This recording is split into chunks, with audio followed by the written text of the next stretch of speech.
ചണ്ഡീഗറിലെ sector 15 Neha അലാവത്ത് എന്ന് പറയുന്ന ഒരു പെൺകുട്ടി തന്റെ ഫാമിലിയോട് കൂടെ താമസിച്ചിരുന്നത്. 21 വയസ്സായിരുന്നു ആ പെൺകുട്ടിയുടെ പ്രായം. ആ ഒരു സമയത്ത് MBA പഠിച്ചുകൊണ്ടിരിക്കുകയായിരുന്നു. അന്ന് കൃത്യമായി പറഞ്ഞാൽ ജൂലൈ 30, 2010 ഈവനിങ് ഒരു 5 മണി ആയിട്ടുണ്ടാവും. എന്നത്തെയും പോലെ തന്റെ സ്കൂട്ടർ എടുത്തുകൊണ്ട് സ്പോക്കൺ ഇംഗ്ലീഷ് ക്ലാസ്സിന് ആ പെൺകുട്ടി പോയതായിരുന്നു.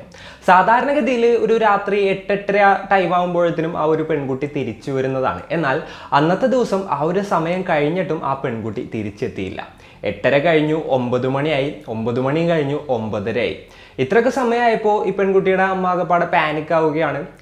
ആ പെൺകുട്ടിയുടെ അച്ഛനെ വിളിക്കുകയാണ്. അപ്പോൾ ആളുടെ ഷോപ്പ് ക്ലോസ് ചെയ്യുന്ന ഒരു തിരക്കിലായിരുന്നു. അപ്പോൾ അതിനുശേഷം ആൾ പറഞ്ഞു, നീ പേടിക്കണ്ട, മോള് വന്നോളും, ഞാൻ എന്തായാലും നോക്കാമെന്ന് പറഞ്ഞു. അതിനുശേഷം ആ ഒരു ഷോപ്പ് ക്ലോസ് ചെയ്ത് വേഗം തന്നെ വീട്ടിലോട്ട് വരികയാണ്. അപ്പോഴത്തേനും സമയം ഏകദേശം ഒരു 10-20 ആയിട്ടുണ്ടായിരുന്നു. ആള് വീട്ടിലെത്തിയപ്പോഴത്തേനും വീട്ടിൽ ആൾ കൂടിയിട്ടുണ്ടായിരുന്നു. അതായത് നൈബേഴ്സൊക്കെ അങ്ങോട്ട് വന്നിട്ടുണ്ടായിരുന്നു. അതേപോലെ തന്നെ നൈബേഴ്സിലത്തെ ചിലർ അവരുടെ വണ്ടി എടുത്തങ്ങായിട്ട് നേഹ പോയ റൂട്ടിൽ പോയി നോക്കിയിട്ടുണ്ടായിരുന്നു, ആ പെൺകുട്ടി അവിടെ എവിടെയെങ്കിലും ഉണ്ടോ എന്ന് അറിയുന്നതിന് വേണ്ടിയിട്ട്. പിന്നെ സെക്ടർ 16 ഇവരുടെ സ്പോക്കൺ ഇംഗ്ലീഷും കാര്യങ്ങളൊക്കെ ഉണ്ടായിരുന്നത്. അപ്പോൾ അങ്ങോട്ടും കുറച്ച് പേര് പോയി നോക്കി. അതുപോലെ തന്നെ അവരുടെ സ്പോക്കൺ ഇംഗ്ലീഷ് ക്ലാസ്സിൽ ഉണ്ടായിരുന്ന ഫ്രണ്ട്സിനെ കോൺടാക്ട് ചെയ്ത് നോക്കുകയാണ്. അപ്പോൾ അവർ പറഞ്ഞു, എന്നത്തെയും പോലെ നേഹ ഇന്നും കറക്റ്റ് ടൈമിന് ക്ലാസ്സിൽ വന്നിട്ടുണ്ടായിരുന്നു. ക്ലാസ് കഴിഞ്ഞപ്പോൾ അവർ പോയി എന്നുള്ളൊരു നിലക്കുള്ളൊരു മറുപടി ആയിരുന്നു അവിടെ നിന്ന് എല്ലായിടത്തുനിന്നും ലഭിച്ചത്. പിന്നെ ബാക്കിയുള്ള ഫ്രണ്ട്സിനെയും റിലേറ്റീവ്സിനെയും എല്ലാവരെയും കോൺടാക്ട് ചെയ്ത് നോക്കിയിട്ടും അവർക്ക് ആർക്കും തന്നെ നേഹ എങ്ങോട്ട് പോയി എന്നുള്ളതിനെക്കുറിച്ച് യാതൊരു ഐഡിയയും ഉണ്ടായിരുന്നില്ല. അപ്പോൾ സമയം വീണ്ടും വൈകിക്കൊണ്ടിരിക്കുകയാണ്. അപ്പോൾ ഒരു 11-11:30 കഴിഞ്ഞപ്പോഴും ഈ പെൺകുട്ടിയെക്കുറിച്ച് യാതൊരു ഐഡിയ ഇല്ല. അങ്ങനെ വന്നപ്പോൾ ഈ അച്ഛനെയും കൊണ്ട് നൈബേഴ്സ് നേരെ പോലീസ് സ്റ്റേഷനിലോട്ട് പോവുകയാണ്.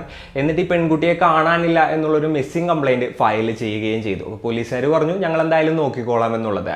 അപ്പോൾ അന്ന് നേഹ ക്ലാസ് കഴിഞ്ഞ് എങ്ങോട്ടാണ് പോയത്, നേഹയ്ക്ക് എന്താണ് സംഭവിച്ചത്, നേഹയെ കണ്ടുപിടിച്ചോ ഇല്ലയോ? അപ്പോൾ ഇത്തരത്തിലുള്ള കാര്യങ്ങളാണ് ഇന്നത്തെ വീഡിയോയിലൂടെ നമ്മൾ സംസാരിക്കാൻ പോകുന്നത്. Hello guys, welcome back to the channel. Razeen this side. Police സ്റ്റേഷനിൽ നിന്ന് ഇറങ്ങിയിട്ടും നേഹക്കായിട്ടുള്ള തിരച്ചിൽ അവർ അവസാനിപ്പിച്ചില്ല. അവരുടെ റിലേറ്റീവ്സ്, അതുപോലെ തന്നെ നൈബേഴ്സ് ആയിട്ടുള്ള ആൾക്കാർ എല്ലാവരും ഈ ഒരു നേഹയെ അന്വേഷിച്ച് ഇറങ്ങുകയാണ്.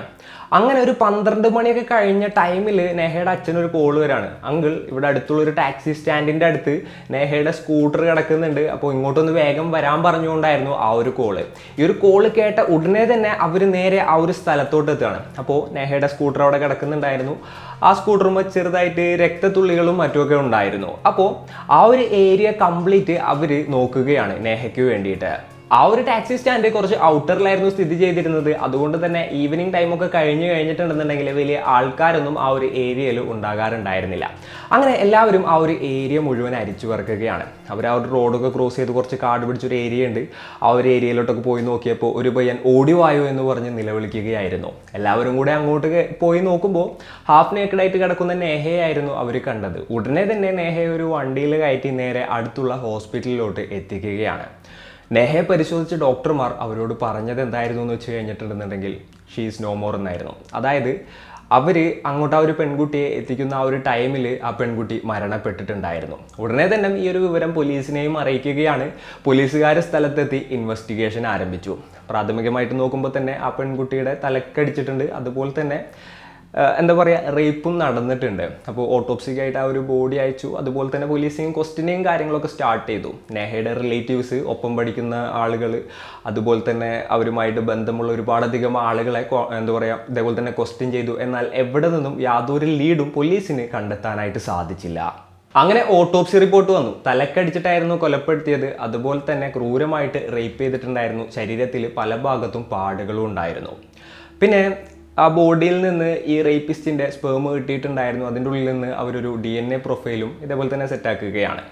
അപ്പോൾ ആ ഒരു DNA പ്രൊഫൈൽ അവർ പ്രിസർവ് ചെയ്ത് വെച്ചു. അതിനുശേഷം ഒരുപാട് ആളുകളുടെ DNA സാമ്പിൾസ് കളക്ട് ചെയ്യാണ്. നേഹയുമായിട്ട് ബന്ധമുള്ള ഒരുപാട് ആളുകളുടെ, അതായത് അവർ പോകുന്നതും വരുന്നതുമായിട്ടുള്ള വഴിയിലുള്ള സംശയിക്കത്തക്ക ആ ഒരു രീതിയിലുള്ള ആളുകൾ, അവരുടെ കോളേജിൽ പഠിക്കുന്ന പയ്യന്മാർ, നൈബേഴ്സ് ആയിട്ടുള്ള ആളുകൾ, അങ്ങനെ പല ആളുകളുടെയും DNA പോലീസുകാർ പരിശോധിച്ചു. ഏകദേശം 300-ലേറെ ആളുകളുടെ DNA സാമ്പിൾസ് ആണ് ഈ ഒരു കേസിന് വേണ്ടിയിട്ട് പോലീസുകാർ എടുത്ത് പരിശോധിച്ചത്. എന്നാൽ ഇത് ഒന്നും തന്നെ ഈ ഒരു റേപ്പിസ്റ്റിൻ്റെ DNA സാമ്പിളുമായിട്ട് മാച്ച് ആയില്ല. അങ്ങനെ ആഴ്ചകൾ കഴിഞ്ഞു, മാസങ്ങൾ കഴിഞ്ഞു, വർഷങ്ങളായി. എന്നിട്ടും ഈ ഒരു കേസിൽ യാതൊരു പുരോഗതിയും ഉണ്ടായില്ല. ഏകദേശം 5 വർഷമൊക്കെ കഴിഞ്ഞപ്പോഴത്തേനും ഈ ഒരു കേസ് ഒരു കോൾഡ് കേസിൻ്റെ സ്റ്റേറ്റിലോട്ട് എത്തുകയായിരുന്നു. പിന്നെയും ഒരുപാട് വർഷങ്ങൾ കഴിഞ്ഞു. കൃത്യമായി പറഞ്ഞാൽ ജാനുവരി 12, 2022 അതായത് നേഹയുടെ ആ ഒരു ഇൻസിഡന്റ് കഴിഞ്ഞിട്ട് ഏകദേശം ഒരു 12 വർഷമൊക്കെ കഴിഞ്ഞിട്ടുണ്ടായിരുന്നു. അപ്പോഴാണ് മലോയ ഏരിയയിൽ നിന്നും പോലീസ് സ്റ്റേഷനിലോട്ട് ഒരു കോള് പോകുന്നത്. ഇവിടെ കാട് പിടിച്ച ഏരിയയിൽ ഒരു സ്ത്രീയുടെ മൃതദേഹം കിടക്കുന്നുണ്ട്. ഒരു 40 വയസ്സോളം പ്രായമുള്ള ഒരു സ്ത്രീയുടെ മൃതദേഹമാണ് എന്നുള്ളൊരു കോളായിരുന്നു പോലീസിന് പോയത്. പോലീസുകാർ നേരെ തന്നെ ആ ഒരു ഏരിയയിലോട്ട് എത്തി ക്രൈം സീനും കാര്യങ്ങളൊക്കെ സെക്യൂർ ചെയ്ത് ഒരു 40-നും 50-നും ഇടയിൽ പ്രായമുള്ള ഒരു സ്ത്രീയുടെ മൃതദേഹമായിരുന്നു അവിടെ കിടക്കുന്നുണ്ടായിരുന്നത്. പോലീസുകാർ നോക്കുമ്പോൾ കഴിഞ്ഞ ദിവസം അതേ സ്റ്റേഷനിൽ തന്നെ ഒരു മിസ്സിംഗ് കംപ്ലയിൻറ്റ് ഫയൽ ചെയ്തിട്ടുണ്ടായിരുന്നു. ഒരു 40-45 വയസ്സുള്ള ഒരാൾ തൻ്റെ ഭാര്യയെ കാണാനില്ല എന്ന് പറഞ്ഞിട്ടുള്ളൊരു കംപ്ലയിൻ്റ് ആയിരുന്നു കൊടുത്തിട്ടുണ്ടായിരുന്നത്. പോലീസുകാർ ഉടനെ തന്നെ അയാളെ കോൺടാക്ട് ചെയ്യുകയാണ്. ഇതേപോലെ തന്നെ ഒരു ബോഡി കിട്ടിയിട്ടുണ്ട്, അത് നിങ്ങളുടെ വൈഫിൻ്റേതാണോ എന്നുള്ളത് ബോഡി ഐഡൻറ്റിഫൈ ചെയ്യണമെന്ന് പറഞ്ഞുകൊണ്ടായിരുന്നു അയാളെ വിളിച്ചത്. അയാൾ വന്ന് ആ ഒരു ബോഡി കണ്ട് പൊട്ടിക്കരയുകയായിരുന്നു. അത് തൻ്റെ ഭാര്യ തന്നെയാണെന്ന് ആൾ കൺഫേം ചെയ്യുകയും ചെയ്തു. അപ്പോൾ പോലീസുകാർ എന്താണ് കൃത്യമായിട്ട് സംഭവിച്ചതെന്നുള്ളത് ഡീറ്റെയിൽ ആയിട്ട് ആളുടെ അടുത്ത് ചോദിക്കുകയാണ്. അപ്പോൾ ആൾ പറഞ്ഞു, കഴിഞ്ഞ ദിവസം ഒരു ഈവനിങ് ടൈമിലാണ് താൻ തൻ്റെ ഭാര്യയെ മാർക്കറ്റിൽ കൊണ്ടുപോയി ഡ്രോപ്പ് ചെയ്തത്, കുറച്ച് ഷോപ്പിങ്ങിനും കാര്യങ്ങൾക്കൊക്കെ വേണ്ടിയിട്ട്. അതിനുശേഷം ഒരു അരമണിക്കൂറൊക്കെ കഴിഞ്ഞപ്പോഴത്തേനും ഭാര്യയെ പിക്ക് ചെയ്യാനായിട്ട് ആൾ അങ്ങോട്ട് എത്തിയിട്ടുണ്ടായിരുന്നു. എന്നാൽ ഭാര്യ അവിടെ ഉണ്ടായിരുന്നില്ല. സാധാരണഗതിയിൽ ഇപ്പോൾ ഷോപ്പിംഗ് കഴിഞ്ഞ് കഴിഞ്ഞിട്ടുണ്ടെങ്കിൽ ഞാൻ വന്നില്ല എന്നുണ്ടെങ്കിൽ ഭാര്യ ഒരു ഓട്ടോറിക്ഷ അല്ലാന്നുണ്ടെന്നുണ്ടെങ്കിൽ വല്ല റിക്ഷ ടാക്സി എങ്ങാനും പിടിച്ച് വീട്ടിലോട്ട് വരുന്നത് പതിവാണ്. സോ ഭാര്യ വീട്ടിലോട്ട് പോയിട്ടുണ്ടാകുമെന്ന് താൻ കരുതിയിട്ട് നേരെ തൻ്റെ ബൈക്ക് എടുത്ത് കയറി വീട്ടിലോട്ട് പോവുകയായിരുന്നു. എന്നാൽ വീട്ടിലെത്തി നോക്കുമ്പോൾ ഭാര്യ അവിടെ ഇല്ല. പിന്നെ കുറേ നേരം വെയിറ്റ് ചെയ്തു, എന്നിട്ടും ഭാര്യയെ കാണാനില്ല. വിളിച്ചിട്ടാണെന്നുണ്ടെങ്കിൽ കിട്ടുന്നുമില്ല. അങ്ങനെ ആൾ വീണ്ടും ആ ഒരു മാർക്കറ്റിൽ ചെല്ലുകയാണ്. ആ ഏരിയ കംപ്ലീറ്റ് നോക്കുകയാണ്. അവിടെ എവിടെയും വൈഫിനെ കണ്ടില്ല. പിന്നെ ഫ്രണ്ട്സിനെ വിളിച്ചു നോക്കി, അതേപോലെ തന്നെ ഭാര്യയുടെ ഫ്രണ്ട്സിനൊക്കെ വിളിച്ചു നോക്കിയിട്ടും അവരങ്ങോട്ട് പോയിന്ന് ആർക്കും തന്നെ അറിയില്ലായിരുന്നു. അങ്ങനെ പേടിച്ചിട്ടാണ് ആൾ നേരെ പോലീസ് സ്റ്റേഷനിൽ പോയിട്ട് ഒരു മിസ്സിംഗ് കംപ്ലയിൻറ്റ് ഫയൽ ചെയ്തിട്ടുണ്ടായത്. അങ്ങനെ ആ ഒരു സ്ത്രീയുടെ ഓട്ടോപ്സി റിപ്പോർട്ടും വരികയാണ്. കഴുത്ത് ഞെരിച്ചായിരുന്നു കൊലപ്പെടുത്തിയത്, ക്രൂരമായിട്ട് റേപ്പ് ചെയ്തിട്ടുണ്ടായിരുന്നു. ആ ബോഡിയിൽ നിന്നും റേപ്പിസ്റ്റിൻ്റെ സ്പേമും കാര്യങ്ങളും കിട്ടുകയാണ്. അതിൻ്റെ ഉള്ളിൽ നിന്ന് DNA പ്രൊഫൈൽ എക്സ്ട്രാക്ട് ചെയ്യുകയാണ്. അപ്പോഴാണ് പോലീസിന് വേറൊരു കാര്യം ക്ലിക്കായത്. ഏകദേശം ഒരു 10-12 വർഷങ്ങൾക്ക് മുൻപ് ഏകദേശം ഇതേപോലത്തെ ഒരു കേസ് വന്നിട്ടുണ്ടായിരുന്നു. അതായത് ഒരു പെൺകുട്ടിയുടെ, അതായത് കോളേജിൽ പഠിക്കുന്ന ഒരു പെൺകുട്ടിയുടെ മൃതദേഹം ഇതേപോലെ തന്നെ കിട്ടിയിട്ട് സെയിം രീതിയിൽ റേപ്പും മേർഡറും നടന്നിട്ടുണ്ടായിരുന്നല്ലോ. അപ്പോൾ ഈ DNA പ്രൊഫൈലും ആ DNA പ്രൊഫൈലും തമ്മിൽ മാച്ച് ആവുമോ എന്ന് നോക്കാമെന്ന് വിചാരിച്ചുകൊണ്ട് അവർ ആ ഒരു കേസിലത്തെ DNA പ്രൊഫൈലും അതുപോലെ തന്നെ ഇപ്പോൾ റീസെൻ്റ് ആയിട്ട് നടന്നൊരു കേസിലത്തെ DNA പ്രൊഫൈലും തമ്മിൽ മാച്ച് ചെയ്ത് നോക്കുകയാണ്. അത് എക്സാക്ട്ലി മാച്ച് ആവുകയും ചെയ്തു. അതായത് 2022 ഈ സ്ത്രീയെ റേപ്പ് ചെയ്ത് കൊലപ്പെടുത്തിയ അതേ വ്യക്തി തന്നെയാണ് 2010 ആ ഒരു കോളേജ് വിദ്യാർത്ഥിനിയെയും റേപ്പ് ചെയ്ത് കൊലപ്പെടുത്തിയിട്ടുണ്ടായത്. ഇത്തവണ എന്തായാലും അയാൾ രക്ഷപ്പെടരുത് എന്നുള്ളൊരു ഉദ്ദേശത്തോട് കൂടിയിട്ട് പോലീസുകാർ ആ ഒരു ഏരിയയിലുള്ള കംപ്ലീറ്റ് ആളുകളുടെ DNA സാമ്പിൾസ് കളക്ട് ചെയ്യാണ്. അതായത് അവിടെ ഷോപ്പുകൾ നടത്തുന്ന ആളുകൾ, അതുപോലെ തന്നെ എന്താ പറയുക, വീടില്ലാതെ പുറത്ത് കിടന്നുറങ്ങുന്ന ആളുകൾ, അതേപോലെ തന്നെ ടാക്സി ഡ്രൈവേഴ്സ്, പിന്നെ റിക്ഷ ഓടിക്കുന്നവർ, അതേപോലെ ചെറിയ ചെറിയ ഷോപ്പുകൾ നടത്തുന്നവർ, ആ ദിവസം അങ്ങോട്ട് വന്നവർ, അതേപോലെ ഒരുപാടധികം ആളുകൾ, അതായത് ഏകദേശം 800-ലേറെ ആളുകളുടെ DNA സാമ്പിൾസ് ഈ ഒരു കേസിന് വേണ്ടിയിട്ട് പോലീസുകാർ കളക്ട് ചെയ്യുകയായിരുന്നു. അതിനുശേഷം അതൊക്കെ ലാബിലോട്ട് അയച്ചു. അതിങ്ങനെ മാച്ചിങ്ങിൻ്റെ പ്രൊസീജിയർ ഇങ്ങനെ നടന്നുകൊണ്ടിരിക്കുകയായിരുന്നു. മാസങ്ങൾ കഴിഞ്ഞു. അങ്ങനെ ഏകദേശം ഒരു 8 മാസം, 1 വർഷമൊക്കെ കഴിയുന്ന ഒരു ടൈമിലാണ് പോലീസിന് ഒരു ഹിൻഡ് ലഭിക്കുന്നത്. സംഭവം എന്താണെന്ന് വെച്ച് കഴിഞ്ഞിട്ടുണ്ടെങ്കിൽ ഇതിൽ നിന്നും ഒരു പ്രൊഫൈല് ആ ഒരു റേപ്പിസ്റ്റിൻ്റെ പ്രൊഫൈലുമായിട്ട് മാച്ച് ആയിട്ടുണ്ടായിരുന്നു. ആരാണതെന്ന് നോക്കുമ്പോൾ സെക്ടർ 38 താമസിക്കുന്ന മോനുകുമാർ എന്ന് പറയുന്ന ഒരാളുടെ DNA പ്രൊഫൈലുമായിട്ടായിരുന്നു അത് മാച്ച് ചെയ്തത്. ഉടനെ തന്നെ പോലീസുകാർ നേരെ ആളുടെ ആ ഒരു വീട്ടിലോട്ട് എത്തുകയാണ്. അവിടെ എത്തിയപ്പോൾ വീട് പൂട്ടിക്കിടക്കുകയാണ്. ആളാണെന്നുണ്ടെങ്കിൽ അവിടെ ഉണ്ടായിരുന്നില്ല. അപ്പോൾ നൈബേഴ്സിൻ്റെ അടുത്ത് ചോദിച്ചു ഈ ഒരു മോനുകുമാർ എവിടെ പോയി എന്നുള്ളത്. അപ്പോഴാണ് പോലീസിന് വീണ്ടും ഞെട്ടിക്കുന്ന വാർത്തകൾ കാത്തിരിക്കുന്നുണ്ടായിരുന്നത്. അതായത് ഈ ഒരു മോനുകുമാർ ഇടയ്ക്ക് ഇങ്ങോട്ട് വരും, 2 മാസം 3 മാസം നിൽക്കും, പിന്നെ പോവും, പിന്നെയും വരും, പിന്നെയും നിൽക്കും, പിന്നെയും പോവും. ആൾ എങ്ങോട്ടാണ് പോകുന്നത്, എവിടെ നിന്നാണ് വരുന്നതെന്നൊന്നും അറിയില്ല. അതേപോലെ തന്നെ ആളുടെ കയ്യിൽ ഒരു ആധാർ കാർഡ് പോലും ഇല്ല എന്നുള്ളത് കൂടെ നൈബേഴ്സ് പറയാണ്. പല സമയത്തും ആളോട് ആധാർ കാർഡ് എടുക്കാൻ പറഞ്ഞിട്ട് ആൾ കൂട്ടാക്കുന്നുണ്ടായിരുന്നില്ല. അതുപോലെ തന്നെ ഒരു ബാങ്ക് അക്കൗണ്ട് ഇല്ല. അതേപോലെ തന്നെ ഒരു ഫോൺ പോലും ഇല്ല ആളുടെ കയ്യിൽ. ആളിങ്ങനെ നടക്കുന്ന ഒരാളാണ്. ആൾ എന്തൊക്കെയാണ് ചെയ്യുന്നത് എന്നുള്ള കാര്യങ്ങൾ പോലും അറിയില്ല എന്നുള്ള തരത്തിൽ പോലീസിനോട് ഇവർ പറയാണ്. പിന്നെ ഈ ഒരു മോനുകുമാറിൻ്റെ റെക്കോർഡ്സും കാര്യങ്ങളൊക്കെ നോക്കിയപ്പോൾ ഓൾറെഡി ക്രിമിനൽ ഹിസ്റ്ററി ഒക്കെ ഉള്ള ആളാണ്. ഒരു 6-7 തവണ ഇയാളെ ഓൾറെഡി അറസ്റ്റൊക്കെ ചെയ്തിട്ടുണ്ട് പല കേസുകളിൽ. പോലീസുകാരെ എങ്ങനെയൊക്കെ ശ്രമിച്ചിട്ടും ആളെ ട്രാക്ക് ചെയ്യാനായിട്ട് സാധിച്ചില്ല. അപ്പോൾ പോലീസുകാർ അവിടെ ഉണ്ടായിരുന്ന ടാക്സി ഓണേഴ്സിൻ്റെ അടുത്തും അതുപോലെ തന്നെ ആളുടെ നൈബേഴ്സിൻ്റെ അടുത്തുമൊക്കെ മറ്റും ഇയാളിനിപ്പോൾ തിരിച്ചു വരികയാണെന്നുണ്ടെങ്കിൽ പോലീസിനെ അലർട്ട് ചെയ്യാനായിട്ട് പറഞ്ഞു.